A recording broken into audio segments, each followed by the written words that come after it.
Hello students. आज हम अपनी हिंदी पाठ्य पुस्तक के पाठ 4 ईदगाह का अध्ययन शुरू करेंगे। ईदगाह का मतलब होता है जहाँ पर लोग ईद वाले दिन नमाज पढ़ते हैं और एक दूसरे के गले मिलते हैं, और वहाँ पे छोटे बच्चों के लिए मेला भी लगा हुआ होता है, तो हम उस जगह को ईदगाह कहते हैं। चलिए शुरू करते हैं। यह कहानी महान कवि सम्राट मुंशी प्रेमचंद्र द्वारा लिखी गई है। कब कोई भी हम अपना पाठ शुरू करते हैं तो हम सबसे पहले लेखक के बारे में भी जानना ज़रूरी होता है। लेखक हैं इसके सम्राट मुंशी प्रेमचंद्र। मुंशी प्रेमचंद्र एक कवि थे, साहित्यकार थे, जिन्होंने कई उपन्यास लिखे हैं, कविताएं लिखी हैं, कहानियाँ लिखी हैं। तो उन्हीं कहानियों में से हमारी ये है ईदगाह। आगे पढ़ते हैं। कहानी के माध्यम से लेखक ने बालक अनवर की अपनी बूढ़ी दादी के प्रति प्रेम की भावना को दर्शाया है। अब कहानी किसके ऊपर है? एक छोटे से बालक अनवर के ऊपर, जो एक बच्चा है और अपनी बूढ़ी दादी के साथ रहता है। वो उसके माँ बाप दोनों में से कोई भी नहीं है, तो वह अपनी बूढ़ी दादी के साथ रहता है। तो इसमें क्या है? बूढ़ी दादी के प्रति प्रेम की भावना को दर्शाया है तथा बालक में त्याग, सद्भाव तथा विवेक की भावना को प्रदर्शित किया है।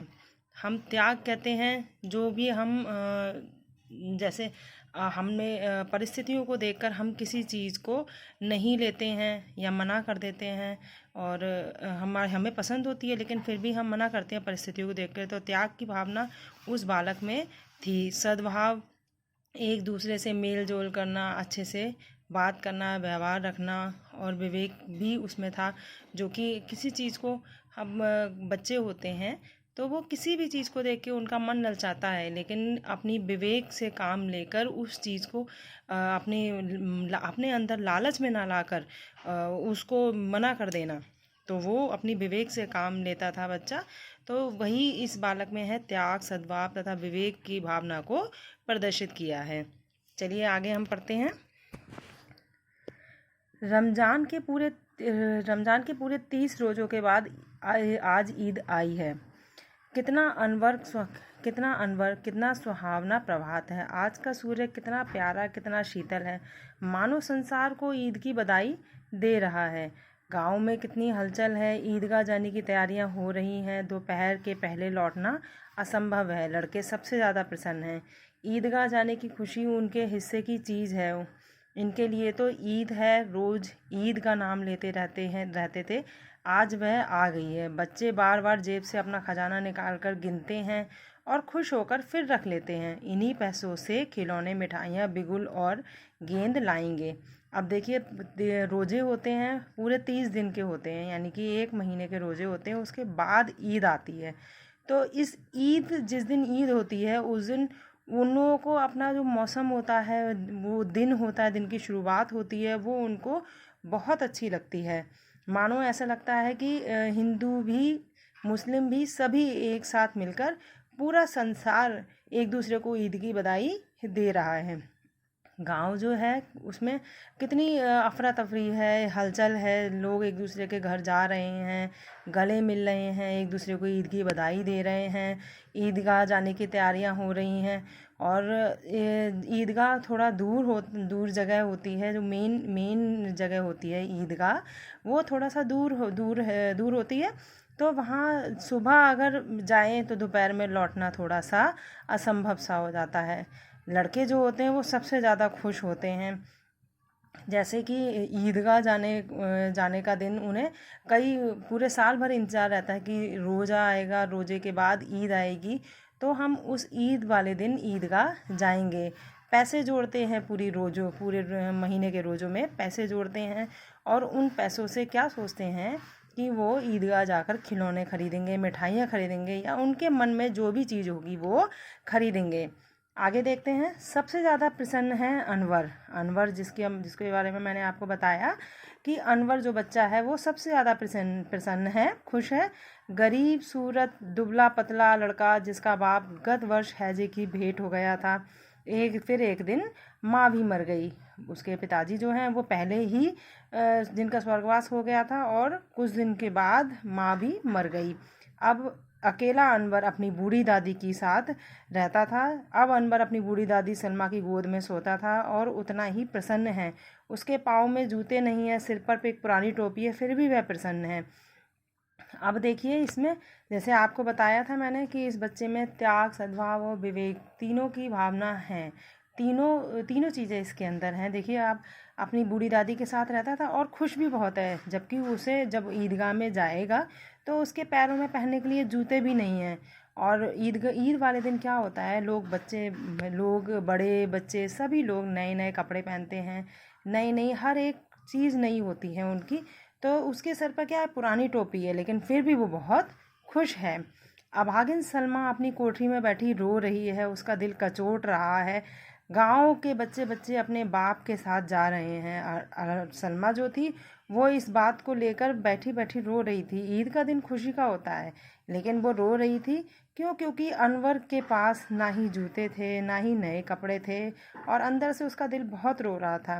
गांव के बच्चे अपने अपने बाप के साथ जा रहे थे। अनवर का बाप सलमा के सिवाय और कौन है? उसे कैसे अकेले मेले में जाने दे? उसे डर लग रहा था। मेले में जब जा रहा था अनवर, तो उसे बहुत डर लग रहा था कि लोग सभी बच्चे अपने अपने बाप के साथ जा रहे हैं, लेकिन अनवर का तो बाप ही नहीं है। अनवर किसके साथ जाएगा? और अकेले भेजते हुए सलमा को बहुत डर लग रहा था। उस भीड़ भाड़ में बच्चा कहीं खो गया तो क्या होगा? नन्ही सी जान 3 कोस कैसे चलेगा? पैरों में छाले पड़ जाएंगे, जूते भी तो नहीं हैं, अधिक पैसे भी पास नहीं हैं। 3 पैसे अनवर की जेब में, 5 सलमा के बटुए में। अनवर भीतर जाकर दादी से कहता है, तुम डरना नहीं अम्मा, मैं सबसे पहले आऊँगा।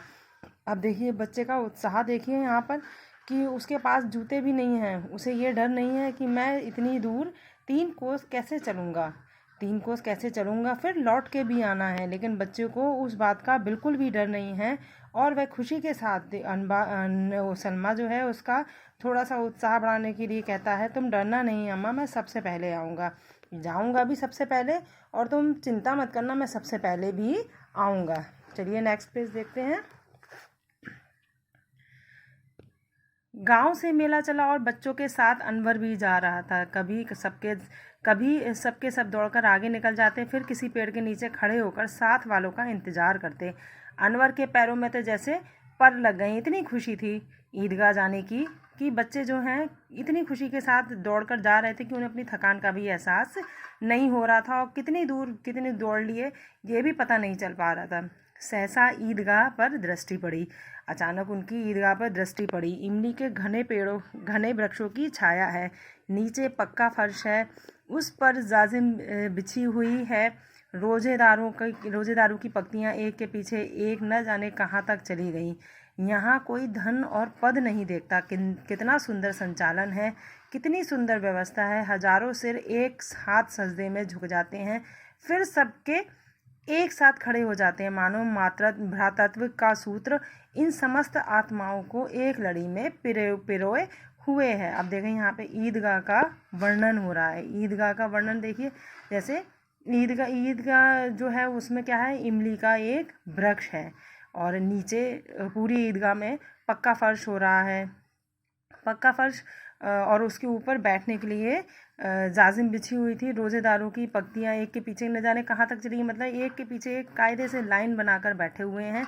और यहाँ पर छोटा बड़ा कोई भी एक दूसरे को नहीं सोचता कि कोई छोटा है कोई बड़ा है, बस अपने आप ईद की खुशी में बैठे हुए यहाँ पर ईद नमाज पढ़ने के लिए बैठे हुए हैं।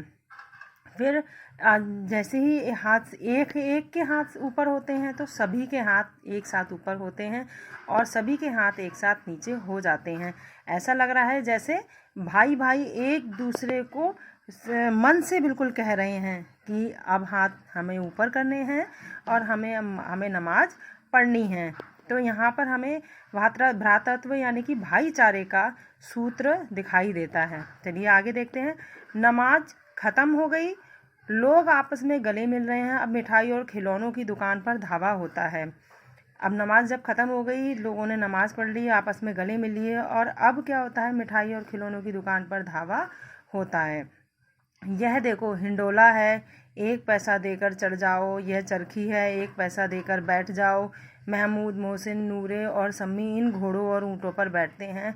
अनवर दूर खड़ा है, 3 पैसे तो उसके पास हैं। अब देखिए यहाँ पर जब ये मिठाई खिलौनों की दुकान पर जाते हैं तो कई सारे खिलौने होते हैं, जैसे हिंडोला, चरखी और भी बहुत सारे खिलौने हैं, घोड़े, ऊँट, इन सब को देखते हैं बच्चे।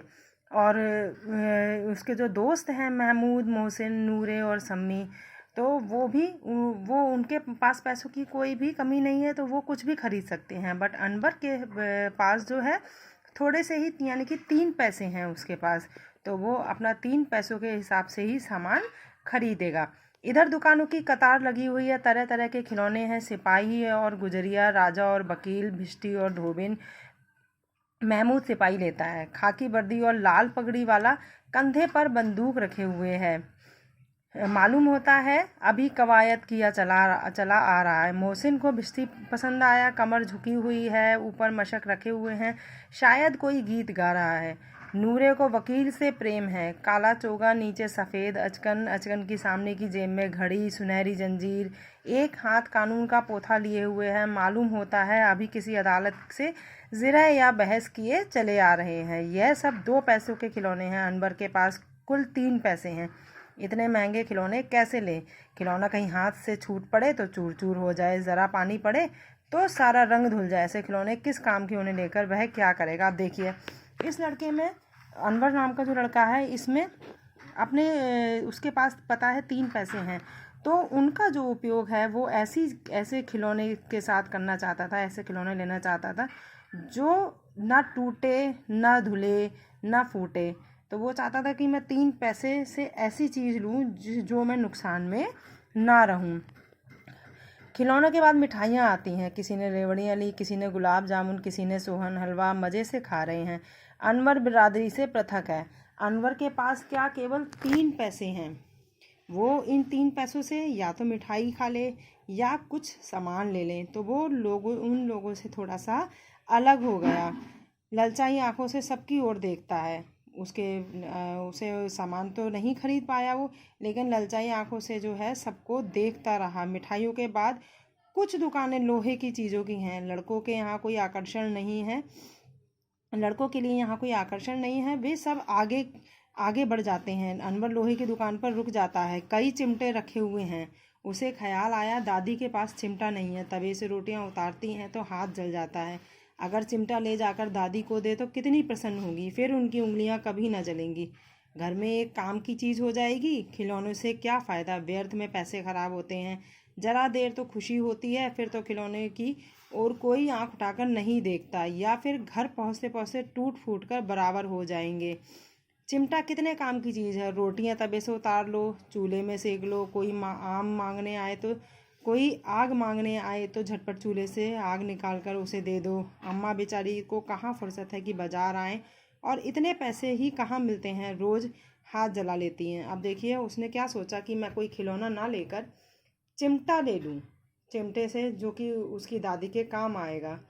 दादी रोज़ बच्चा देखता था कि दादी रोटियां सेकती हैं तो क्या उनके हाथ जल जाते हैं। तो देखिए उसके मन में कितना अच्छा विचार आया कि वह चिमटा ले लेता है, जिससे उसके दादी के हाथ नहीं जलेंगे और भी आगे काम आएगा। तो आगे बढ़ते हैं। अनवर के साथी आगे बढ़ गए। छबील पर सबके सब शरबत पी रहे हैं। देखो सब कितने लालची हैं। नेक्स्ट पेज पर हम जाते हैं।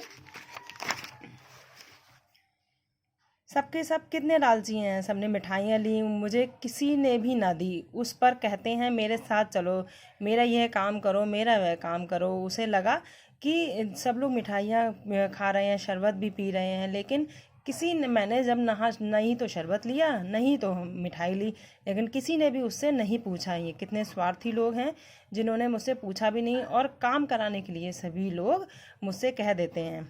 आप देखिए आगे। अम्मा चिमटा देखकर दौड़कर मेरे हाथों से ले लेंगी और कहेंगी मेरा बच्चा अम्मा के लिए चिमटा लाया है। हजारों दुआएं देंगी, फिर पड़ोस की औरत को दिखाएंगी। इन लोगों के खिलौने पर कौन इन्हें दुआएं देगा।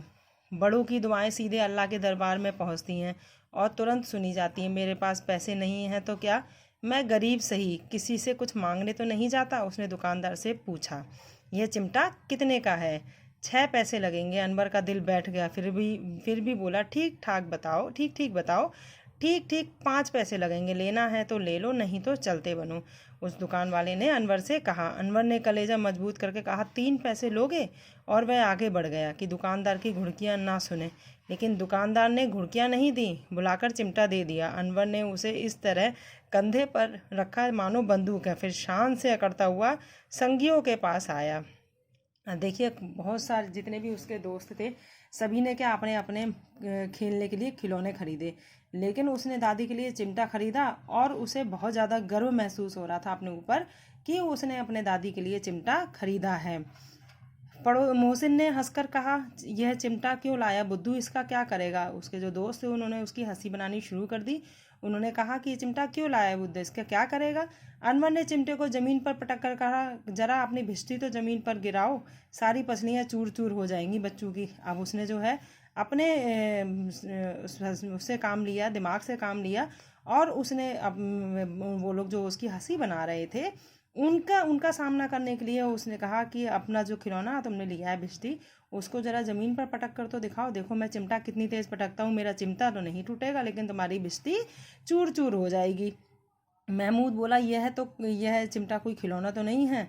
अनवर बोला, खिलौना क्यों नहीं है, अभी कंधे पर रखा बंदूक हो गई, हाथ में लिया फकीरों को चिमटा हो गया। चाहूँ तो मैं इसे मजीरे का काम ले सकता हूँ, एक चिमटा जमा दूँ तो तुम लोगों के सारे खिलौने की जान निकल जाए।